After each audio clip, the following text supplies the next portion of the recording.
Y esas discusiones también tienen que ver con las posiciones que tomamos hoy en día, en particular en la Argentina, en un momento bastante difícil y de mucha discusión respecto de la educación, y que valdría la pena, sin lugar a dudas, siempre pensar, por lo menos yo lo hago, qué pensaría Juan Carlos en estas circunstancias que nos toca vivir, y recurrir a la obra de él es una manera de hacerlo. Así que nuevas felicitaciones por el portal, Adrián Hernán, a toda la gente de la UNIPE. Parece una excelente idea y por supuesto el compromiso a apoyarla. Aparte, en particular, en el caso mío, no solo tuve la oportunidad de trabajar con Juan Carlos, sino que éramos amigos personales. Todavía hoy lo extrañamos entrañablemente, lamentamos mucho que no esté con nosotros, y bueno, muchos momentos difíciles y de profunda amistad pasamos en el trabajo, en el ministerio y en otros organismos que nos tocó trabajar juntos, pero también pasamos momentos mucho más lindos en asados, en la cancha, viendo partidos por televisión, compartiendo viajes. Tuve la oportunidad de compartir muchos viajes y la verdad que si uno tuviera que hablar de Juan Carlos, primero diría que es un gran tipo. Es un tipo macanudo, nadie podría tener una idea o alguna opinión contraria a eso, porque le salía naturalmente y tenía una generosidad especial que le permitió, yo después voy a contar algunas cuestiones, justamente a un discípulo de él, o alumno de él, o asistente de investigación de él, como era yo, tratarlo de par y en condiciones iguales, cuando todos sabíamos que no era así.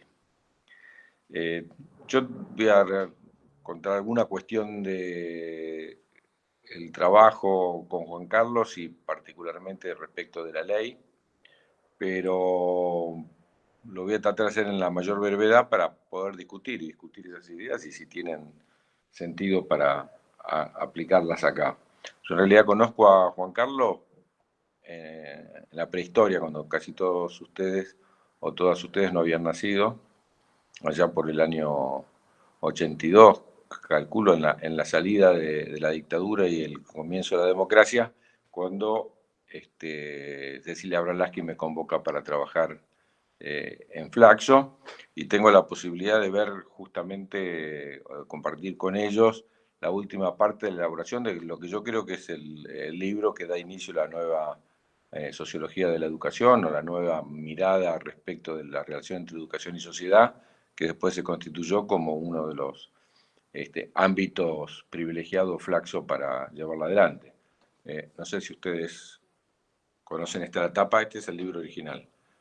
Después tuvo muchas ediciones en Argentina y en otros países, pero me gusta tener el original de este libro, que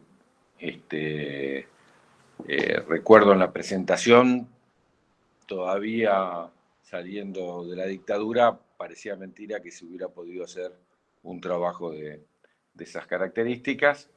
Y yo recomiendo, si uno va, o me imagino que seguramente está en el portal, pero si uno va a ver la obra de Tedesco, así como la obra anterior fue una obra más bien de tipo histórico-social, acá estamos hablando de un trabajo sociológico, ¿no? Él viene de la educación, no viene de la sociología. Cecilia Bralaski también venía de la educación, no de la sociología. En última instancia, yo tuve la oportunidad de aportar después a ese trabajo mi perspectiva sociológica, pero Juan Carlos trae, me acuerdo cuando lo leí por primera vez, algunos conceptos que después, el de segmentación educativa, el de fuga hacia adelante de las credenciales, el tema de cómo el sistema educativo en realidad en la dictadura no había tenido un golpe hacia la matrícula había seguido creciendo, y eso tenía que ver con la demanda general y con la voluntad del orden de la dictadura y utilizar la educación.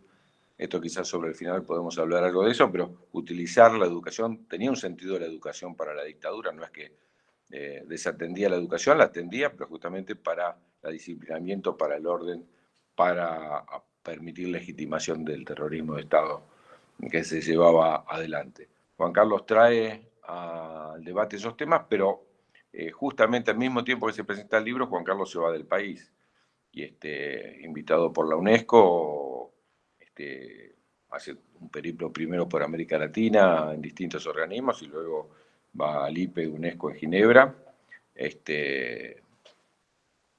Paradójico que si había alguien que no tenía nada que ver con la cultura de Suiza y de Ginebra en particular, era Juan Carlos. Juan Carlos era todo lo contrario. Él siempre se quejaba de la relación con la gente allí.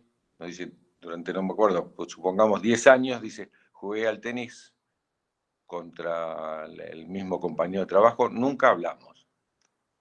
Llegábamos, nos cambiamos, y no, era imposible entablar una relación, y en general él esperaba ansiosamente cuando lo visitábamos los argentinos o los latinoamericanos, porque esa cultura tenía muy poco que ver con la de él, y lo que más le dolió cuando uno hablaba era alejarse de Racing y de ir a la cancha. Venía, cuando estaba cerca de un país latinoamericano, venía acá a ver los partidos.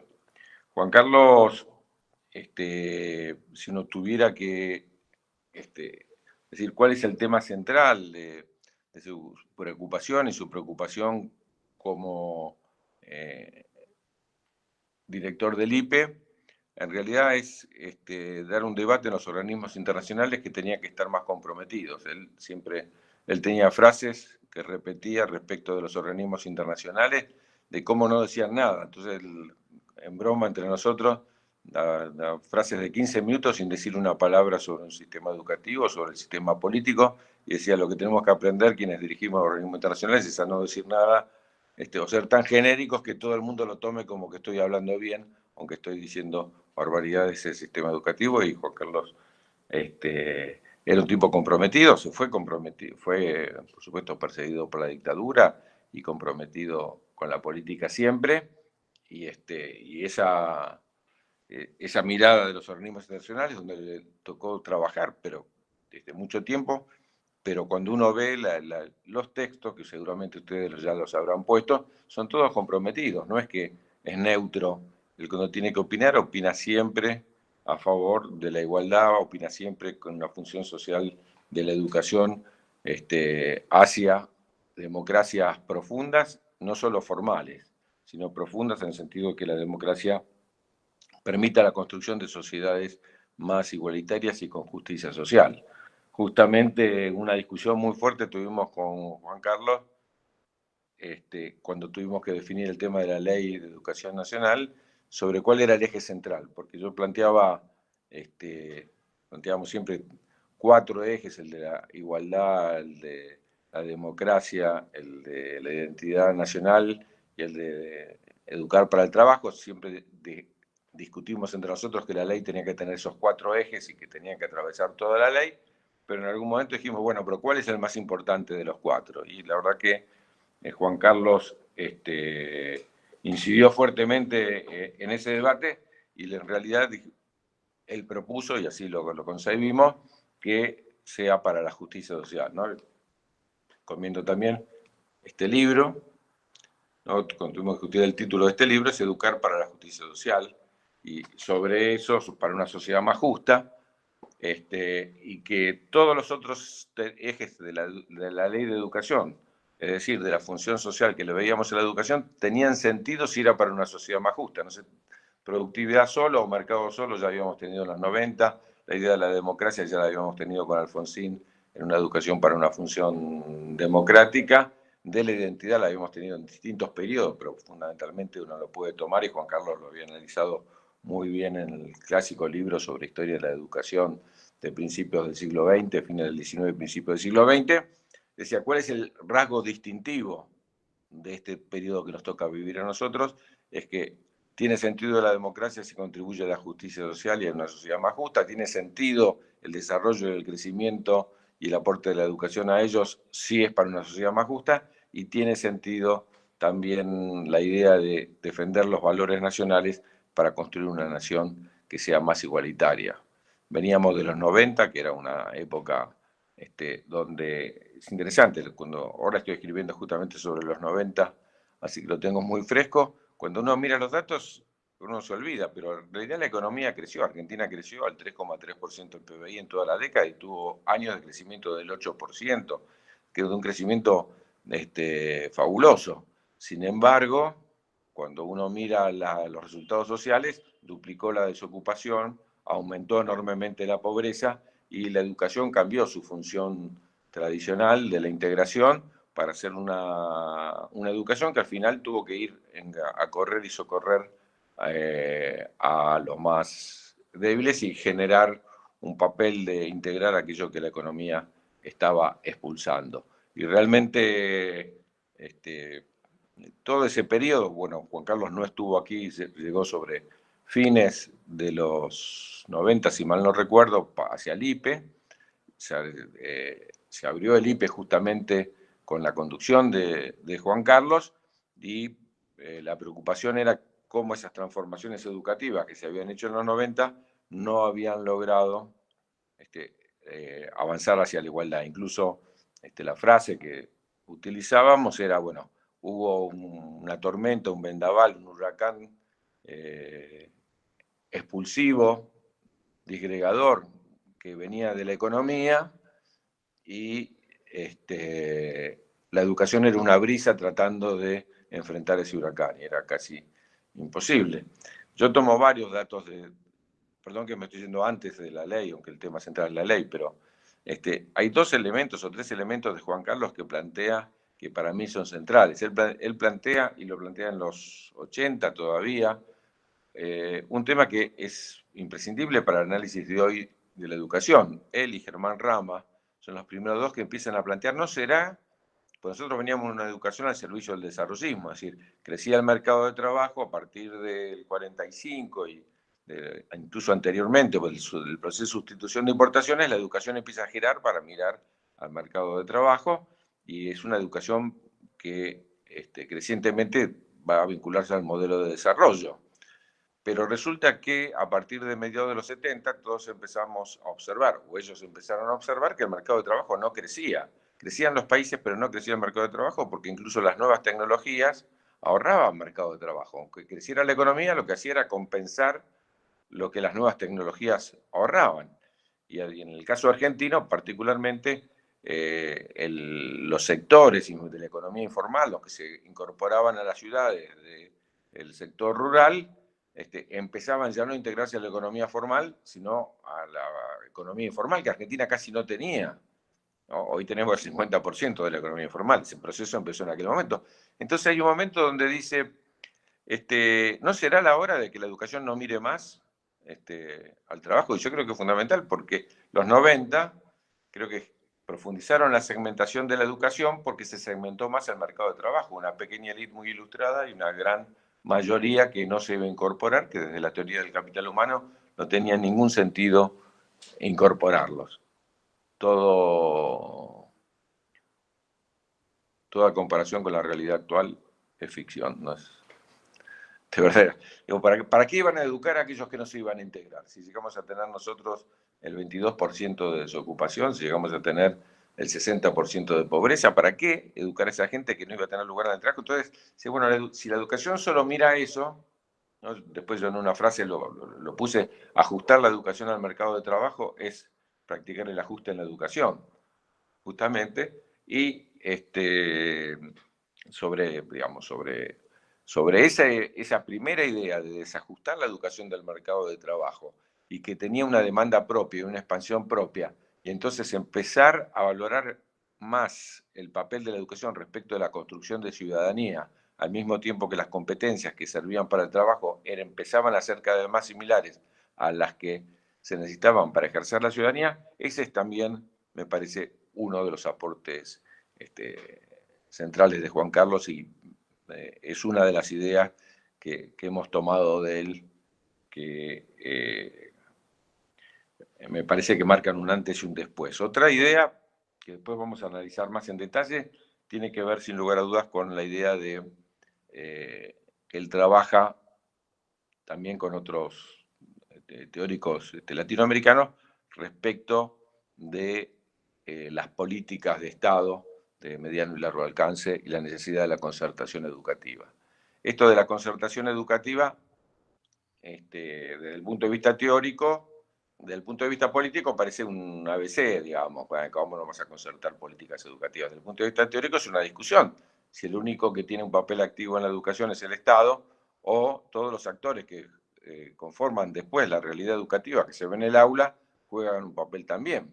Los docentes juegan un papel, las editoriales, la burocracia pública, los sindicatos docentes, digamos, esa articulación entre distintos actores para Juan Carlos es fundamental. Buena parte de la década del 90 la dedica a esa preocupación y me parece a mí que marca también, por lo menos nos marcó a nosotros, en la idea de cómo hacer o cuál es el eje central para el trabajo respecto de la Ley de Educación Nacional. En la recomendación de textos, yo voy a recomendar otro texto más, que escribe, es interesante porque es un texto que, como estoy escribiendo sobre los 90, lo volví a leer recientemente y es un muy buen balance de la década de los 90, que es el que escribe con Emilio Tenti para CEPAL sobre los procesos de transformación en América Latina. Y es interesante porque Juan Carlos, trabajando en el IPE, en UNESCO, todavía en ese punto, y con la dificultad que tiene para criticar un modelo de transformación educativa, no va tanto, es una manera elíptica los dos, Juan Carlos y Emilio, no van tanto a la Ley Federal de Educación, que sin lugar a dudas es polémica, pero va a, bueno, cómo va la aplicación de la ley. Sobre el fin de los 90 ya se podía evaluar la ley. Y entonces se analiza desde cómo fue la inversión, cómo fue la matrícula, cómo fue la capacitación docente, analizan 10 temas, el número no es exacto, y sobre eso generan las críticas respecto de la aplicación de la ley más que de la ley misma. Eso obliga también, y eso ya es un agregado mío, a rever la Ley Federal de Educación y el proceso de discusión de la Ley de Educación, ¿no? Y entonces uno encuentra ahí que, por ejemplo, la Ley Federal de Educación, cosa que después lo plantea también Juan Carlos, fue un proceso donde la ley que se aprobó no es la del Ejecutivo. Todos creemos, y yo todavía, a pesar de que viví en aquella época, digamos, no me la contaron, uno cree que la idea del Ejecutivo, pero el Ejecutivo cuando vi la ley que mandó Saloni al Congreso, el proyecto de ley, realmente me llamó la atención. Era una ley de 30 artículos, de 27 artículos, que claramente la podía haber hecho el Banco Mundial, el Fondo Monetario Internacional. Ni siquiera era una ley que avanzaba sobre la obligatoriedad, que después al final la Ley Federal de Educación avanzó a 10 años de obligatoriedad. Una ley que no, es decir, no decía ni siquiera de los 7 que planteaba la 1420, iba más atrás de la 1420. Una ley que en toda la ley no estaba la palabra gratuidad de la enseñanza, ¿no? Es decir, que esa es la idea. Y el avance que tenía el Banco Mundial respecto de la elaboración de las políticas en 90 era de tal magnitud que uno leía documentos del Banco Mundial y veía ese proyecto de ley del Ejecutivo y era que lo hubiera hecho, pero más que incluso ¿qué cosas no acordaba ese proyecto de ley con el Banco Mundial? Bueno, las que puso la Iglesia. Es decir, era una ley que era una mezcla en donde por primera vez, y como lo dice se terminaba con esa porquería del laicismo, pero incorporaba todo, entonces estaba lo de los sectores conservadores más de los sectores neoliberales. Ese era el proyecto original, que no fue el que salió, producto de un proceso de luchas muy importantes que encabezó Cetera y muchos otros actores, entre otros los gobernadores, que se opusieron a esa ley original porque no recuperaba las inversiones que habían perdido las provincias con la transferencia. Previa a la Ley Federal de Educación había existido una transferencia en el 92 de todas las escuelas a las jurisdicciones sin ningún presupuesto. Entonces, esa lucha entre gobernadores que estaban representados por sus senadores, sus diputados, más la de Cetera, generó una ley que tuvo características distintas a las originales. Recomiendo nuevamente entonces el texto de Tenti y Tedesco, me imagino que también debe estar en el portal, porque me parece uno de los más sustantivos, con análisis concretos de las políticas educativas, y sobre los 90, yo creo que no hay mejor mirada en lo que hace a la aplicación, no de la discusión de la ley, sino de la aplicación de la ley, donde, por ejemplo, también uno cuando mira, ellos plantean en la inversión, la Ley Federal de Educación propone la duplicación del presupuesto educativo en los futuros 5 años, da dos parámetros: o se duplica la inversión o el 50% más del PBI. Una de las dos cosas. Se calculaba el PBI en el 4 y era llegar al 6, al 5, 6. Bueno, en realidad nada de eso ocurrió. Tampoco es verdadero que cayó la inversión. La inversión subió en esos años un 30% más o menos, pero los alumnos crecieron más, con lo cual uno se analiza la inversión por alumno, en los 90 cayó. No en valores absolutos, pero cayó también. Por tiempo voy a saltearme un poquito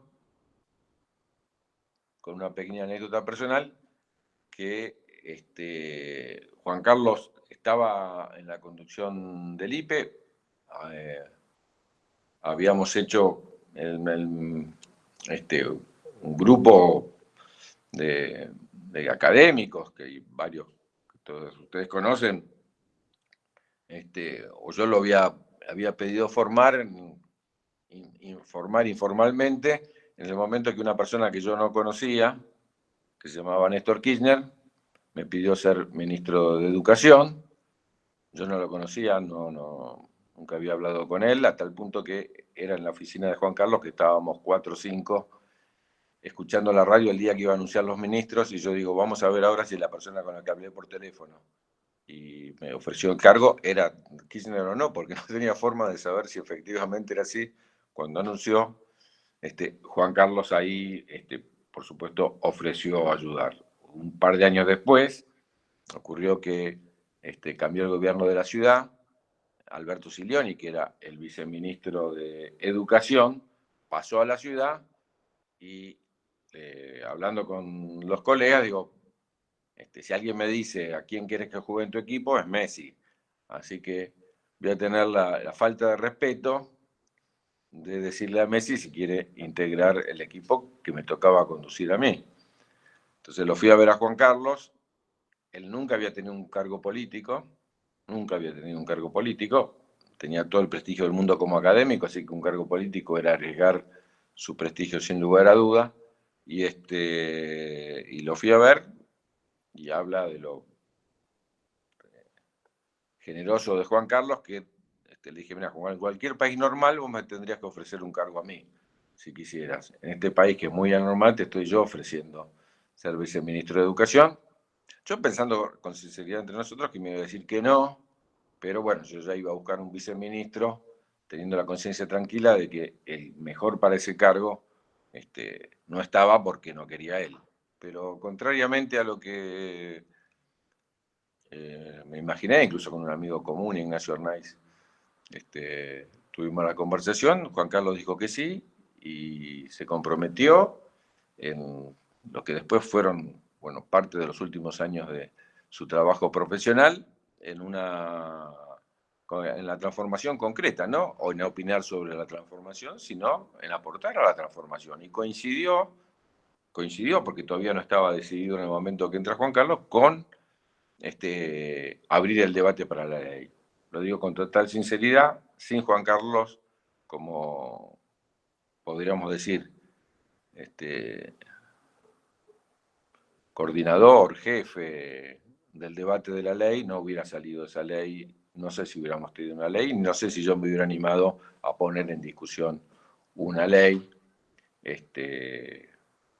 Ya habíamos cambiado la ley de financiamiento educativo, la ley de educación técnica, la ley de educación sexual, la ley del salario docente, del incentivo, la ley de los 180 días. Ya habíamos hecho un conjunto de leyes muy importantes y nos quedaba pendiente el debate respecto de la ley federal, que no era fácil ponerla en discusión, no solo porque estaba debatida, había muchos sectores que la defendían, sino porque los gobernadores principalmente la defendían.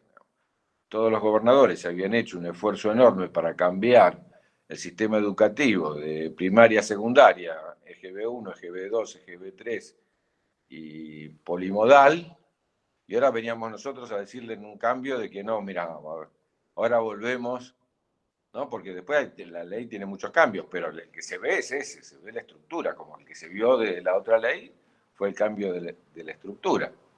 Dicho sea de paso, el argumento de Néstor Kirchner para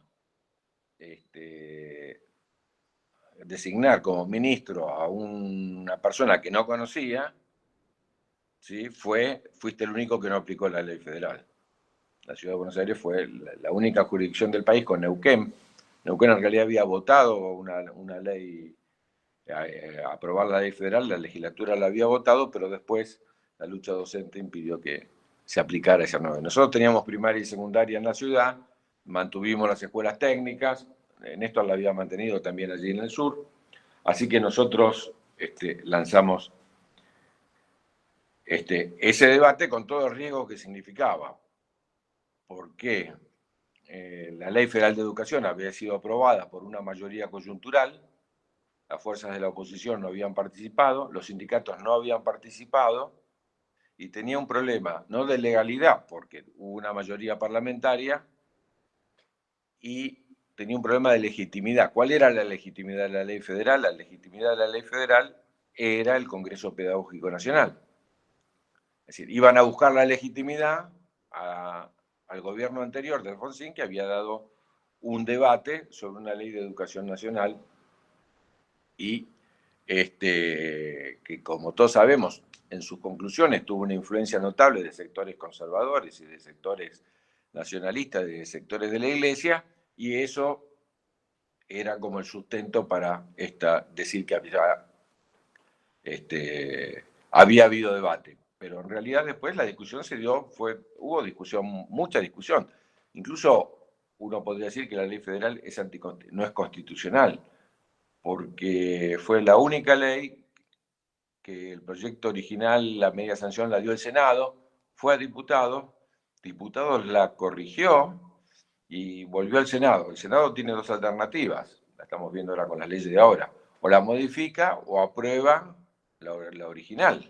Si la aprueba la de diputados o la de Senado. El Senado no hizo eso, el Senado tomó ciertos artículos de diputados agregó entonces la gratuidad, la extensión de la obligatoriedad, etcétera, etcétera, y mantuvo artículos del Senado. Por ejemplo, EGB1, EGB2, EGB3 y polimodal. Entonces una cosa, y volvió a diputados, no hay esa de dos vueltas. Bueno, ahí se hizo dos vueltas, no voy a entrar en esa discusión, pero tenía este tema de legitimidad. Entonces cuando hablamos con Juan Carlos sobre ya habíamos tenido éxito en todas las leyes que habíamos propuesto, todas habían salido con un altísimo nivel de consenso, todas en el Senado prácticamente todas por unanimidad y en diputados con altísimo nivel de consenso. Entonces dijimos, bueno, vamos por la Ley de Educación Nacional que logre una legitimidad sobre un conjunto de temas. Ahí Juan Carlos tuvo una idea muy, muy buena que compartimos, que fue no poner a discutir los artículos de un proyecto de ley que hiciéramos nosotros. Y largar para la discusión, poner en discusión un conjunto de temas sobre qué tendría que ser un proyecto educativo y qué tendría que incluir. Porque si uno pone los artículos de entrada, la discusión era, bueno, entonces van a decir sí, no, de acuerdo a si están de acuerdo con el gobierno o no, y no por el artículo en sí mismo. Recordarán, 2 veces separaron las clases para que se pueda discutir en las escuelas, participaron más de 400 organizaciones y más de 4 millones de personas en su debate y logramos un altísimo nivel de consenso, que implicó, por supuesto, que muchas de nuestras ideas, las que tenía Juan Carlos y las que tenía yo y nuestro equipo, no están en esa ley. Y hay otras que no eran nuestras que están. Bueno, Juan Carlos era un cultor de los procesos de concertación, donde cada uno para lograr una concertación tiene que renunciar a algo. Ahí voy a recomendar un tercer artículo de Juan Carlos, o cuarto creo que ya, que cuando escribimos con Karina Kaplan, el libro del cual estaba hablando recién, le pedimos a Juan Carlos un artículo de que él consideraba más importante sobre la ley. Tuvimos la suerte de que él lo escriba. Voy a leer un párrafo, si me permiten, porque es su pensamiento respecto de la ley. Por supuesto, recomiendo todo el artículo, pero él comienza diciendo que la Ley de Educación Nacional, sancionada en el 2006, significa una importante experiencia de concertación política en un proceso orientado a la construcción de una sociedad más justa en el marco de un orden político democrático. Esta afirmación se puede sostener en la medida que se perciba que los procesos de concertación democrática son una forma de ejercicio de la solidaridad consciente y reflexiva que exigen las nuevas estructuras sociales en el escenario así llamado del nuevo capitalismo. La construcción de una sociedad más justa, en tanto que proyecto social compartido, responde a la necesidad de otorgar un nuevo sentido coherente a la acción educativa hacia un objetivo común, donde la dimensión política recupera su papel fundamental. Al mismo tiempo, en tanto que construcción social, el pacto educativo debe ser abordado como proceso y como tal, siempre inacabado. Esta idea es muy importante de Juan Carlos porque cuando hablamos de la 1420, el que la había estudiado tanto y había hablado tanto, ¿por qué una ley educativa, a diferencia de las leyes económicas o penales o lo que fuere, no cambian la realidad del otro día? Son un plan de gobierno, ¿no? La 1420 tardó 100 años en poder concertarse. No voy a leer más para no aburridos, pero yo había marcado ahí varias partes que me interesaban porque sintetizan la opinión de él respecto de la ley y sin lugar a dudas son claramente interesantes y sustantivas. Cuando hablé de las tres ideas básicas, en realidad después conté dos, porque acá me doy cuenta que hay una tercera que para mí es fundamental en la discusión de los 90 y de por qué una ley de educación nacional y por qué una nueva ley, porque era una discusión. Quiero decir, sectores enormes como los gobernadores y las iglesias se sentaron delante de nosotros y decir, no cambien la ley. No era que nos enfrentábamos, dijeron, no cambien la ley. Y nosotros dijimos, vamos a cambiar la ley, ustedes tienen dos alternativas. O participan del cambio de la ley, o van a tener una ley. Teníamos en ese momento la fuerza política para aprobarla. Y lo bueno fue que todo el mundo decidió incluirse en el debate respecto de la ley. ¿Cuál es esta tercera idea? Y termino con esto para dar el tiempo a la discusión. La tiene escrito en varios lugares. En general, y los 90 fueron, en ese sentido, un marco importantísimo, pero Juan Carlos escribió mucho de por qué América Latina es el continente más desigual, no el continente más pobre, pero sí el continente más desigual. Él decía que había una sobredemanda hacia la educación. Es para pensar ahora también que va a haber nuevamente una sobredemanda tremenda hacia la educación cuando crecen los procesos de marginalidad.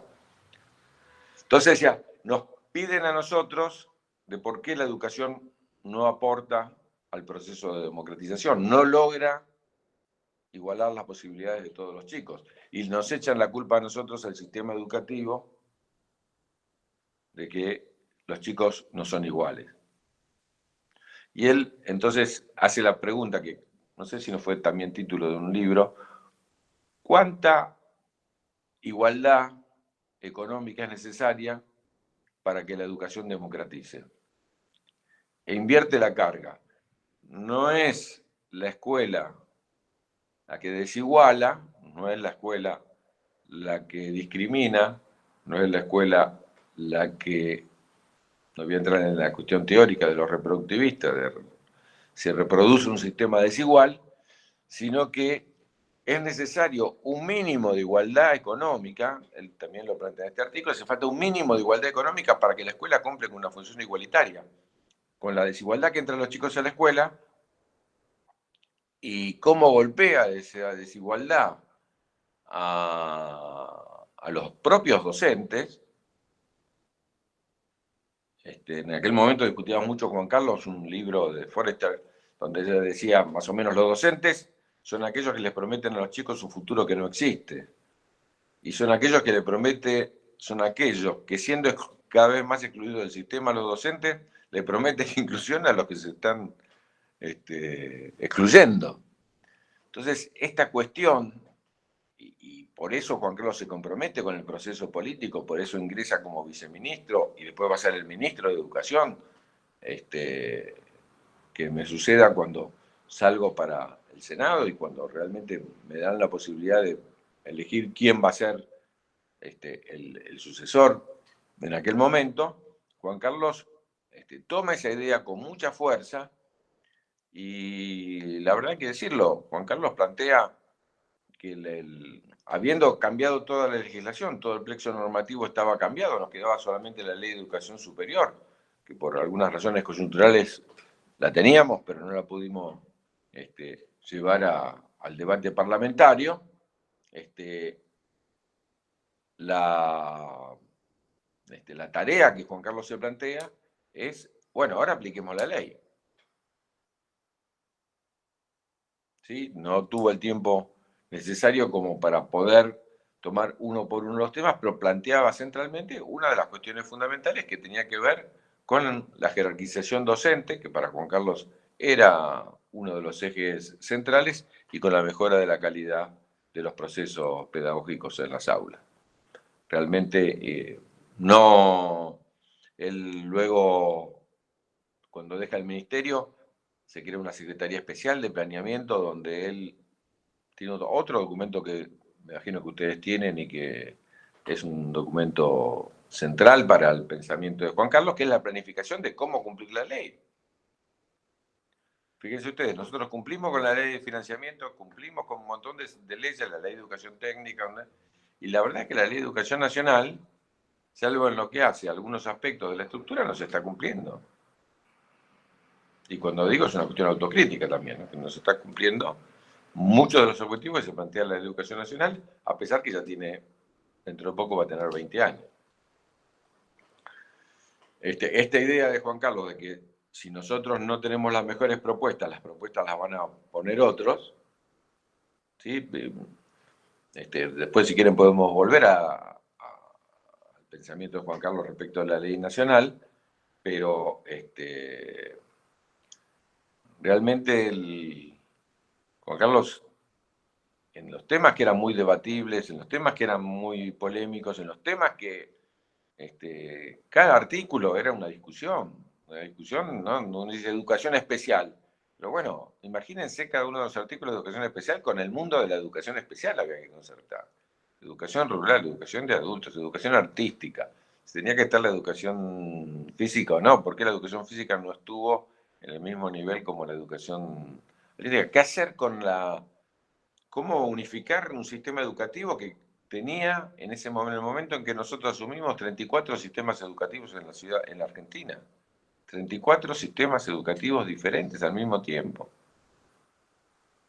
¿Sí? Formas de articulación diferentes. Bueno, todo eso dio lugar a un debate muy importante que yo creo que fue muy fructífero y que la ley, por supuesto, perfectible en el marco de la concertación, mejora claramente lo que en aquel momento estaba como Ley Federal de Educación. Y también, y termino, vuelvo a la idea de política de Estado a mediano y largo plazo, y al hablar de política de Estado en el doble sentido, de largo plazo, pero también de un Estado que conduzca. Lo que cambia en buena medida la Ley de Educación Nacional a la Ley Federal de Educación es el papel del Estado.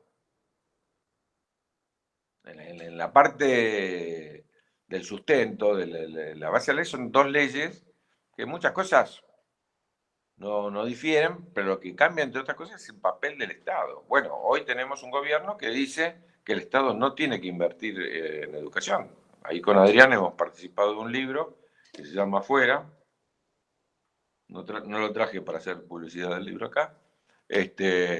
Sobre las políticas de Milei en la educación, que donde uno lee los teóricos con los cuales discutimos. Adrián, su artículo realmente es muy bueno, discutiendo con estos teóricos que plantean que el Estado no tiene que intervenir y que, bueno, ni siquiera educación obligatoria, bueno, lo que mandaron en la ley ómnibus, etcétera, etcétera.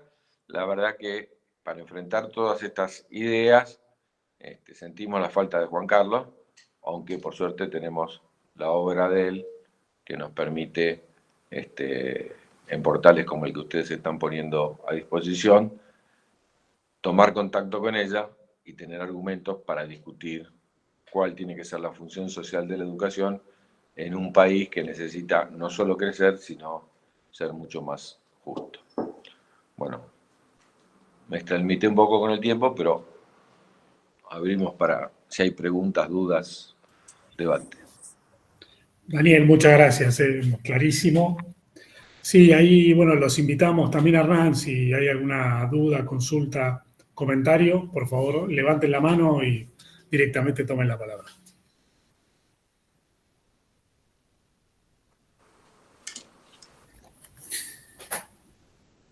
Rompo el hielo, así después se van sumando, Daniel, si te parece. Daniel, ¿cómo podrías resumir, si es que se puede, las principales influencias de las ideas de Tedesco en la Ley de Educación Nacional? Bueno, uno, vuelvo a la cuestión, cuando uno va a los primeros, creo que son los primeros 2 capítulos, que son los de principios, era, y cuando uno piensa en concertación, quiero decirlo, no necesariamente el gobierno del 2003 al 2007 pensaba mucho en concertación. Es decir, no era el estilo.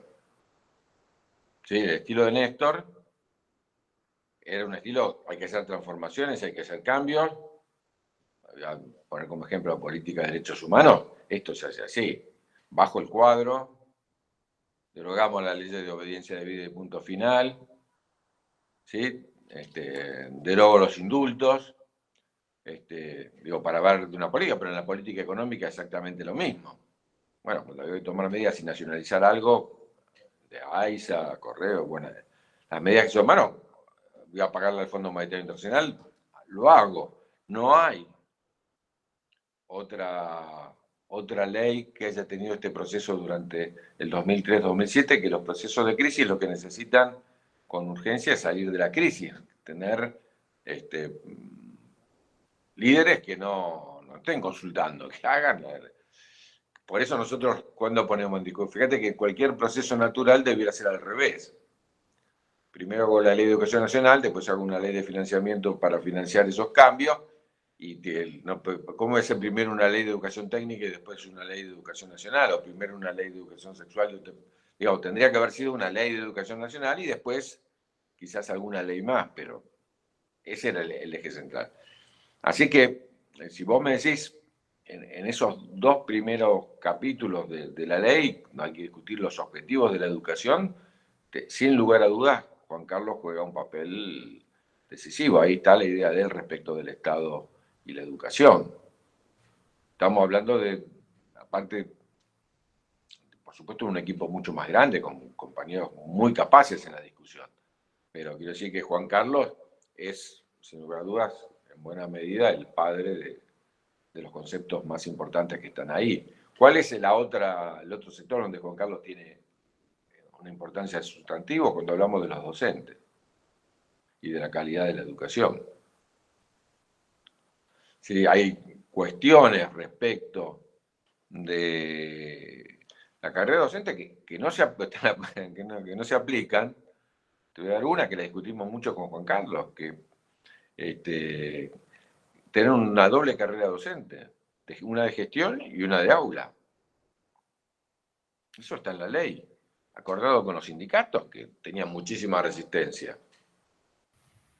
Artículo 69 de la ley. Sí, discutíamos mucho acerca del artículo 69 con Juan Carlos, nos divertía cuál iba a quedar en el 69, pero al final quedó ese. La verdad es que teníamos, ahí está el tema de la evaluación. ¿Cómo queda la evaluación? Si la evaluación iba a ser pública o no, si la evaluación iba a ser institución por institución, cómo hacer una evaluación que a su vez no sea discriminadora, que no sea estigmatizante. Bueno, todos temas que están en discusión hoy. Todos temas que están en discusión. Pero otros temas, nosotros planteamos ahí cómo hacer para... ¿Qué datos teníamos? Bueno, la Ley Federal de Educación se acopló mucho a desuniversalizar las políticas y a generar entonces una legitimidad a la focalización que implicaba diversificación de políticas. Era otro momento, un momento de exclusión. Nosotros estábamos en un momento de inclusión, pero no es que estaba todo el mundo bien y no hacía falta políticas dirigidas a ciertos sectores. Entonces, ¿cómo complementábamos estas cuestiones? Y ahí la verdad que, insisto, Juan Carlos nos sacaba a todos nosotros porque, no solo por la capacidad de Juan Carlos, quiero resaltar también el conocimiento de todas las experiencias mundiales que tenía Juan Carlos de haber estado en la UNESCO y haber recorrido todos los países que hacían transformaciones educativas, entonces ver qué funcionaba y qué no funcionaba, qué cosas podíamos tomar y qué cosas no podíamos tomar.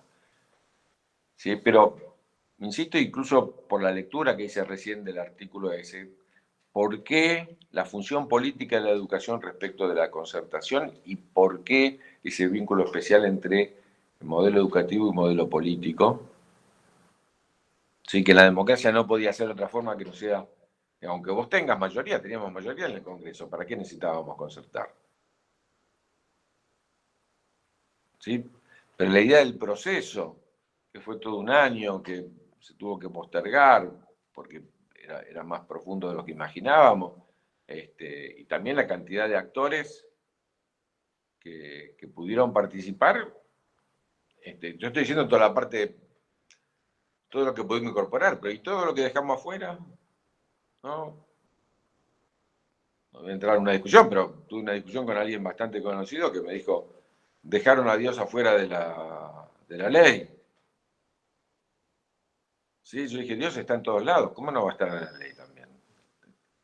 No es una discusión, pero bueno, había que sentarse y discutir con los actores que veían reducida su influencia en esa nueva ley. ¿No? También los sindicatos, después de haber hecho la ley, si ustedes leen la opinión de los sindicatos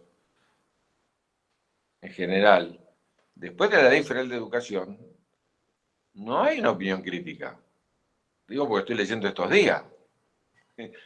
Hay que buscar, hay miradas críticas, pero la opinión es, bueno, conseguimos que se ponga la gratuidad, conseguimos que se ponga el financiamiento, conseguimos que se ponga esto, que se ponga lo otro, los derechos. La primera ley no tenía derechos de los docentes, conseguimos que pongan los derechos de los docentes, apliquémosla.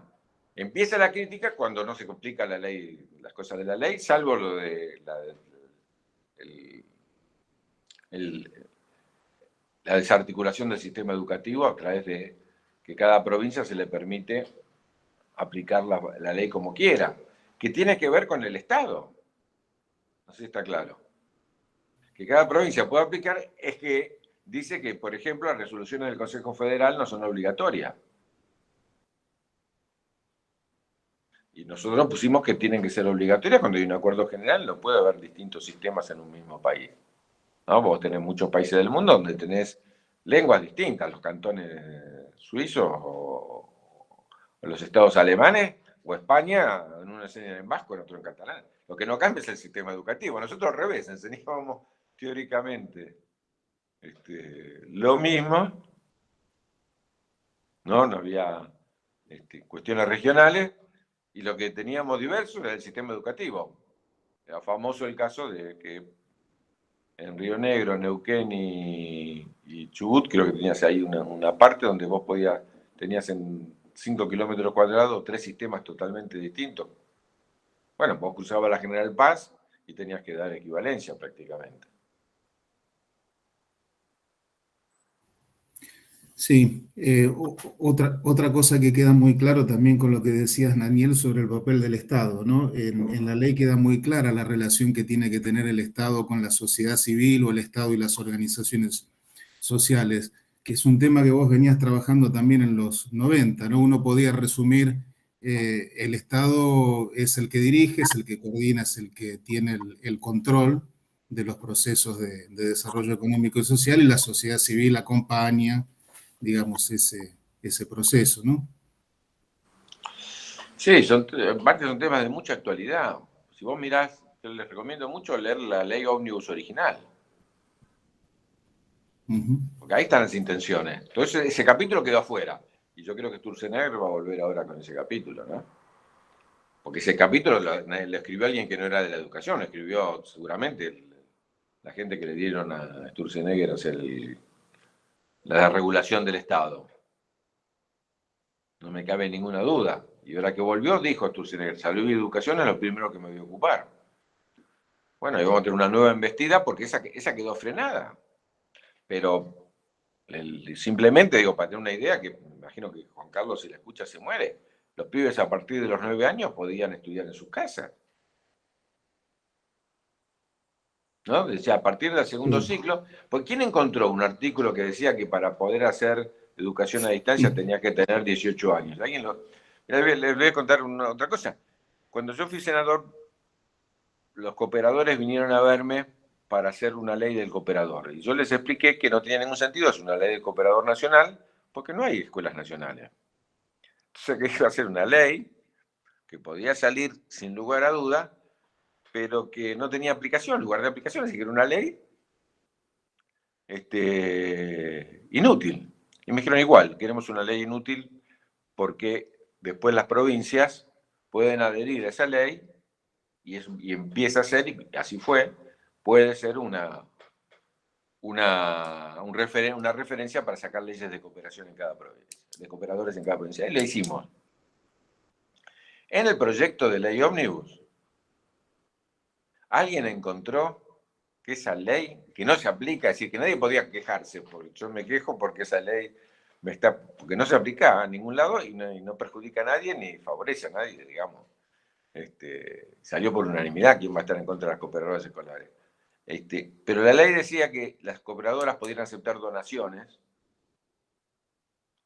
de personas, de empresas, de organizaciones, de lo que fuere, pero no podían, a cambio, hacer publicidad dentro de la escuela de quien hiciera la donación. Es decir, el modelo norteamericano que uno ve en las universidades o que ve escuelas con el nombre de la empresa, Coca-Cola, como McDonald's, hace la donación y se habla de cooperadoras y de computadoras y se habla de McDonald's. Eso en la escuela pública no lo queríamos, entonces pusimos eso. Pero aparte básico, elemental, e inútil porque no se aplica. Bueno, el único artículo de esa ley, que alguien encontró que existe esa ley, que tiene que ser alguien de otro país, porque nadie de la Argentina puede pensar que...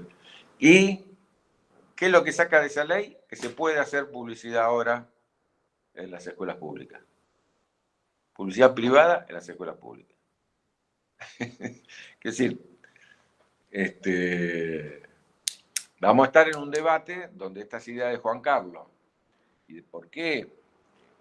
Bueno, lo que pasa es que las ideas de Juan Carlos tienen un sustento distinto que la que puedo tener yo, porque Juan Carlos estudia la ley Lainez y Juan Carlos estudia la aplicación de la 1420 y Juan Carlos estudia, digamos,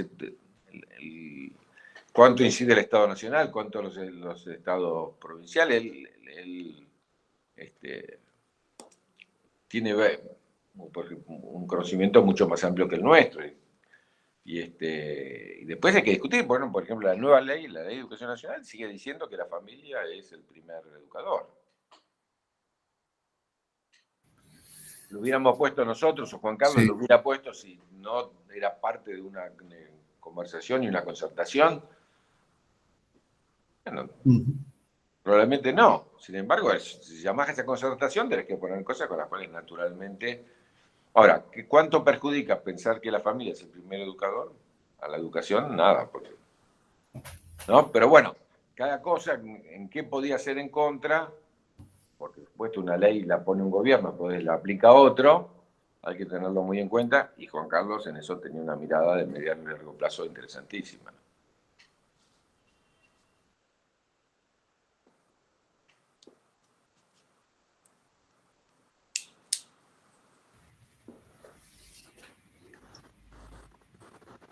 Bien, no sé si alguien más quiere hacer un comentario, preguntar algo. Ezequiel, dale.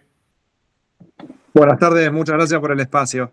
Preguntar, Daniel, en función de la ley y pensando en la educación para el siglo XXI, ¿cuáles son los intersticios o desafíos que nos quedan a 20 años de la ley, en particular en lo que refiere a lo que es participación ciudadana y el desarrollo del pensamiento crítico, especialmente en estos tiempos donde se entiende que tenemos un gobierno votado mayormente por jóvenes, que es discutible? Mike, yo decía, si vos mirás ley de financiamiento y ley de educación nacional, los 10 principales temas que propone no se están aplicando.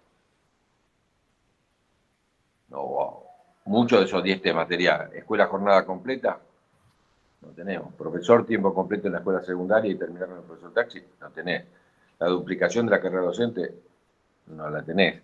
Bilingüismo, no lo tenés. Creciste en la obligatoriedad, creciste bastante, pero todavía no tenemos todos terminada la secundaria. Así que, digo, todo el tema de la calidad de la educación, una asignatura pendiente. Es decir, la ley, como uno puede imaginarse, como dijimos antes, y como Juan Carlos planteaba, es un plan de gobierno. Un plan de gobierno de largo alcance, estamos hablando de 20 años. Fíjate vos, llegamos al 6% del PBI en educación, llegamos. Era otra ley, la ley de financiamiento, aunque la ley de educación nacional avanza sobre eso. La ley de financiamiento es 6% para educación, ciencia y tecnología. La ley de educación nacional es 6% solo para educación. Llegamos a eso en el 2015. A todos juntos llegamos en el 2010. Separando educación, llegamos en el 2015. Bueno, yo creo que este año vamos a terminar en el 4% del PBI. ¿No? Ya Macri hizo caer un 1.2, es decir, terminamos con Macri en el 4.8. Nos volvimos a recuperar y volvimos a llegar al 6 y ahora volvemos a caer. No nos recuperamos al 6 tampoco, pero bueno. Así que desde ese punto de vista la ley tiene muchos temas que todavía tenemos que aplicar. Respecto del tema de la participación, la ley avanza sobre el tema de la participación comunitaria en la educación, pero yo te diría, a nivel del ministerio, la ley crea 4 o 5 consejos, crea el Consejo Nacional de la Calidad de la Educación, crea el Consejo Nacional de las Condiciones de Docentes, crea varios consejos que no funcionan y que probablemente no hayan funcionado con los gobiernos anteriores tampoco. Había incluso un Consejo Nacional sobre los contenidos de los medios, para discutir entre los dueños de los medios cuál era el aporte educativo de los medios y qué cosas los medios perjudicaban a la educación, y empezó a funcionar. Nosotros convocamos las primeras reuniones, después dejó de funcionar.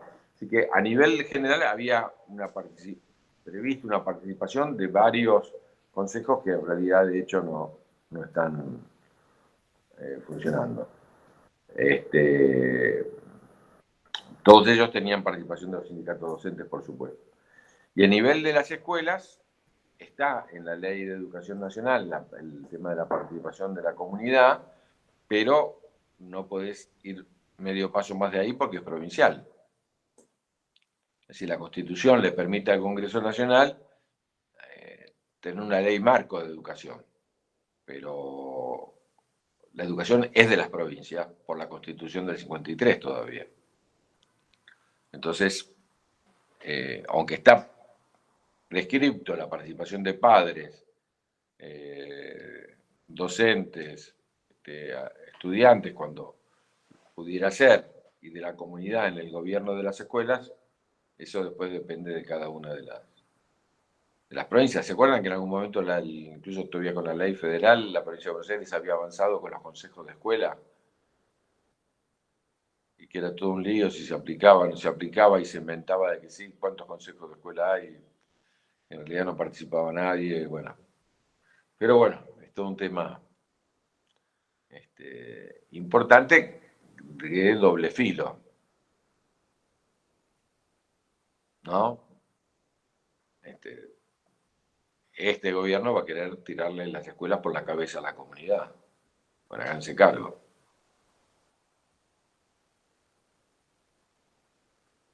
¿No? Entonces, no es un tema fácil. Bien, bueno, ya estamos sobre la hora del tiempo que habíamos planificado. Solo te traslado un comentario que está acá en el chat y es de Belén, que dice: en Entre Ríos salió una resolución que las personas que nos visiten en las escuelas deben presentar CV completo y autorizarse por el Consejo General de Educación 15 días antes del ingreso o de la misma a la institución. Según lo veo, una forma de controlar ideologías en la escuela, ya no somos libres de educar ni siquiera. Pregunta: ¿es legal? ¿Se puede arbitrariamente decidir qué especialistas visiten e informen a los estudiantes? Insisto de que depende de la reglamentación de cada una de las provincias. Sí, no. Por supuesto. El gobierno de Entre Ríos, bueno, ahí, si uno mira en la provincia, hay cosas gravísimas que muchas de ellas contradicen la ley de educación nacional. Incluso algunas se discutió la constitucionalidad. Por ejemplo, la enseñanza religiosa, ¿no? Pero la Constitución de la provincia sí lo dice. Entonces es muy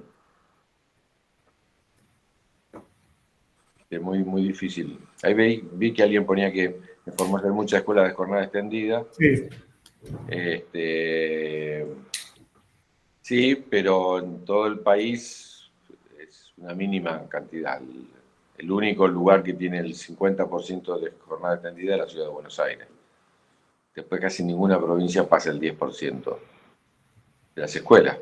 Por eso decía que es muy difícil la discusión respecto de políticas focalizadas versus políticas universales, cuando todavía necesitamos tener políticas que atiendan especialmente a los sectores más humildes, ¿no? Otra de las cosas que plantea la Ley de Educación Nacional es que los docentes que trabajen en las escuelas con los chicos con condiciones más difíciles tienen que tener condiciones salariales y laborales privilegiadas.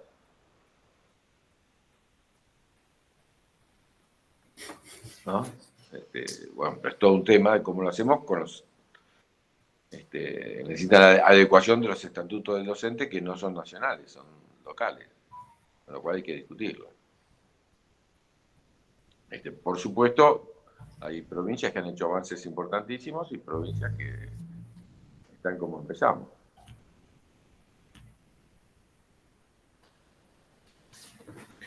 Bien, bueno, si les parece, cerramos aquí.